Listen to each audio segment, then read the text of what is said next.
Bonjour. Bonjour. Vous êtes le président des Patriotes. Quelle analyse avez-vous fait la semaine dernière de la condamnation de Marine Le Pen ? Il y a un sujet qui se pose, c'est la question de l'inéligibilité qui s'applique quand il n'y a pas encore de condamnation définitive. On peut imaginer quand les gens piquent dans la caisse, les élus, qu'évidemment il y a de la inéligibilité parce que c'est ça qui leur fait mal. Mais après, une condamnation définitive, parce que sinon ça peut créer un problème. On le voit là, on l'a déjà vu dans d'autres cas où finalement ils ont été blanchis en appel, donc ça posait un souci.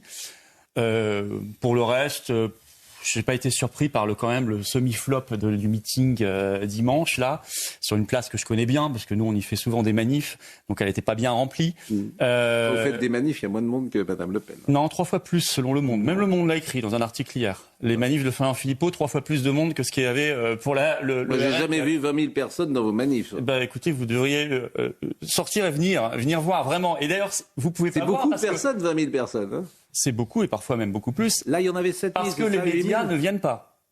Les médias ne viennent pas. Donc c'est de la faute des médias. Bien sûr que c'est la faute des médias. Non, il y a pas. Ils font pas leur boulot.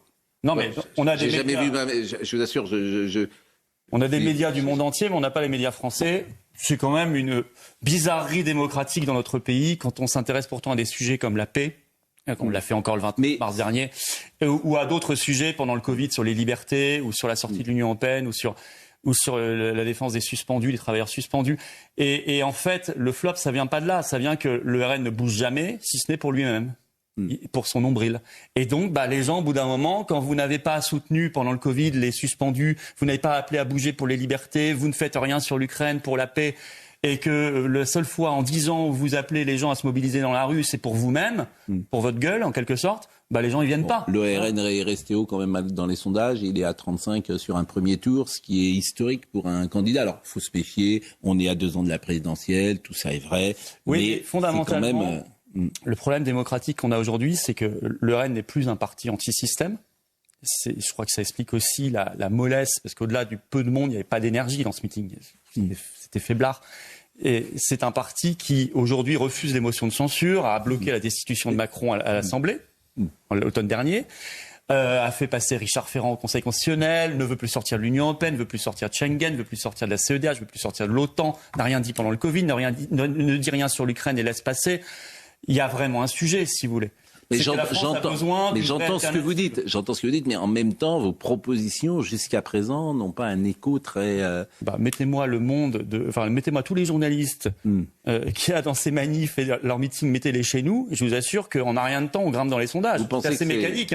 Il suffit que les gens entendent parler des patriotes. Aujourd'hui, par les réseaux sociaux, il y a d'autres. Alors c'est vrai que l'Arcom, vous avez raison, l'Arcom effectivement fait que vous êtes peu présent dans les chaînes publiques et dans les chaînes de la TNT. Mais il y a les réseaux sociaux. C'est forcément, vous avez une autre manière de communiquer. Manifestement, ce discours reste sur une niche, on peut le dire comme ça. On est très puissant sur les réseaux sociaux, on est très puissant dans la rue, dans les actions, les meetings sont pleins à craquer, mais les médias ne viennent pas, ce qui est un problème démocratique, je le dis. Vous avez raison sur l'Arcom, on a fait d'ailleurs des manifs. C'est pour ça que moi je vous invite régulièrement. Donc à chaque fois que vous m'appelez, je vous dis venez. Donc, mais je ne peux pas dire autre chose. Si vous voulez, 2025, on a le phénomène Trump, vous voyez, on a des choses qui se passent un peu partout dans le monde. Et ce qu'attendent les peuples sont des ruptures franches avec le modèle mondialiste. J'ai le sentiment que c'est ce que veut Madame Le Pen. C'est ce qu'elle dit, la rupture. Et c'est ça. J'ai l'impression qu'elle dit les mêmes choses parfois que vous. Pas du tout, parce que le RN aujourd'hui veut rester dans le système, veut rester dans l'Union européenne. Dites-moi comment vous allez régler l'immigration, les questions commerciales, les questions agricoles, les questions économiques, les questions de sécurité, les questions de nos libertés. Si vous restez dans l'Union européenne, dans Schengen, dans le marché européen d'électricité, dans l'euro, vous ne pouvez pas les régler. Trump. Et vous êtes condamné à faire strictement la même politique si vous arrivez au pouvoir. Donc c'est pour ça que nous, on construit une alternative et une opposition franche, radicale, qui va à la racine des choses et très différente. Trump, comment vous analysez là aussi ces droits de douane ? Tous les spécialistes économiques dont je ne suis pas disent que le protectionnisme apporte ou amène ou entraîne plus de pauvreté. Mais Geoffroy Lejeune disait quelque chose de très juste hier. La mondialisation, elle n'a pas apporté une formidable richesse pour les uns et les autres. C'est-à-dire que les industries, les industries françaises, l'industrie française, elle n'a pas. C'est un argument qui s'entend. En France, l'industrie française. À l'échelle du monde, bien sûr que si. Oui, mais l'échelle du monde, c'est pas l'échelle politique. La misère, la pauvreté, la faim ont reculé dans le monde entier. Oui. En France, non. Oui, en France, effectivement, les inégalités se sont accrues, les usines se sont évaporées, etc., etc. Il y a eu c'est un argument qui s'entend. Alors on ne saura jamais comment ça se serait passé s'il n'y avait pas eu... Moi je pense qu'on ne peut pas aller contre la mondialisation, c'est un peu idiot de vouloir contrer la mondialisation, je ne sais pas comment on peut faire. Comment ? La preuve que si, Trump, c'est exactement ce qu'il fait. Oui. Ce qui est drôle, c'est que la gauche réclame ça et aujourd'hui sans plan. Que dites-vous, Vincent Herouet ? Je dis que c'est pas une fatalité comme le réchauffement climatique, si vous voulez. La mondialisation, bien sûr que si, il y a plusieurs façons de la gérer. Vous n'êtes pas obligé de donner à la finance le dernier mot en toute chose. Bon, comment vous analysez ces droits de douane et la position de... D'abord, est-ce que vous êtes trumpiste ? Je suis français, donc, mais j'approuve ce qu'il fait. Je pense qu'il a raison. En fait, même si pour nous... Européens, nous en avons des conséquences. Été élu pour les Français, il est élu pour les Américains. C'est à nous de nous prendre en main. On ne va pas pleurnicher. Il aide son peuple. Et d'ailleurs, il applique son programme, ce qui est pas mal. Là, il met fin, il tue la mondialisation. Hein. C'est-à-dire que, de manière très cohérente, avec ses droits de douane qui arrêtent avec le libre-échange, qui rompent avec le libre-échange qui nous a vraiment appauvris, et puis ce qu'il a déjà fait avant, depuis le 20 janvier qu'il est président, il est sorti de l'OMS.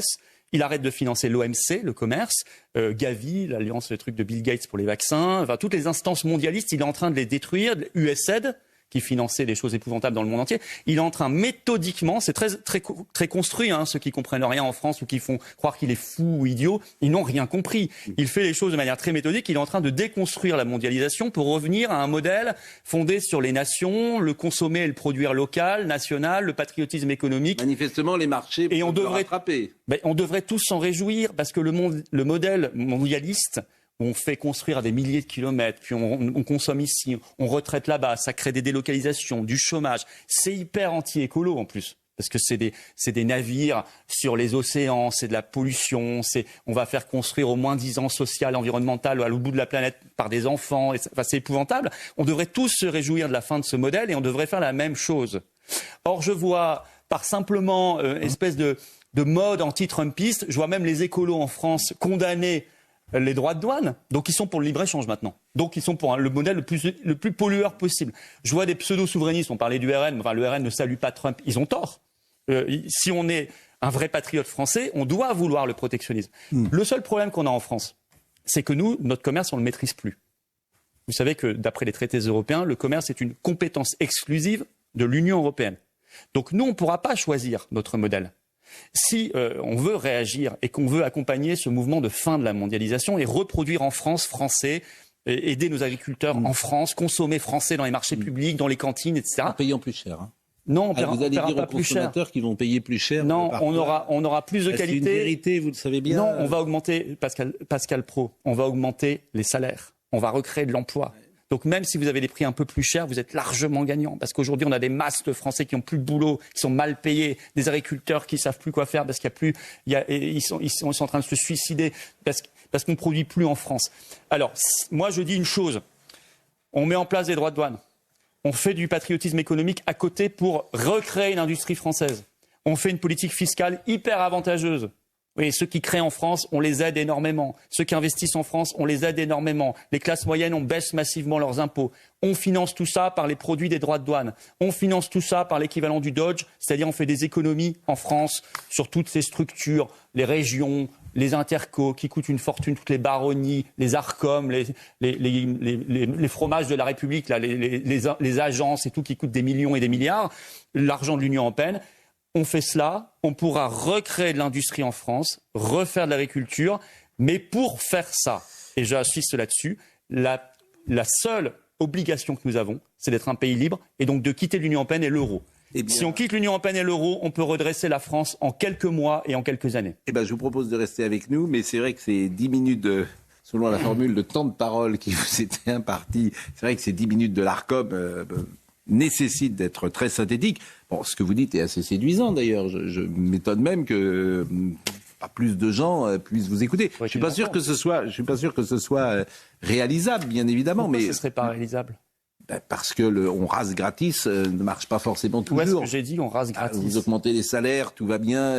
C'est un vrai projet de reconstruction nationale. Mais j'entends bien, mais vous savez, non, je dis juste un mot. Oui, mais c'est jamais un mot. Non, c'est pas un mot, c'est une phrase, bien sûr.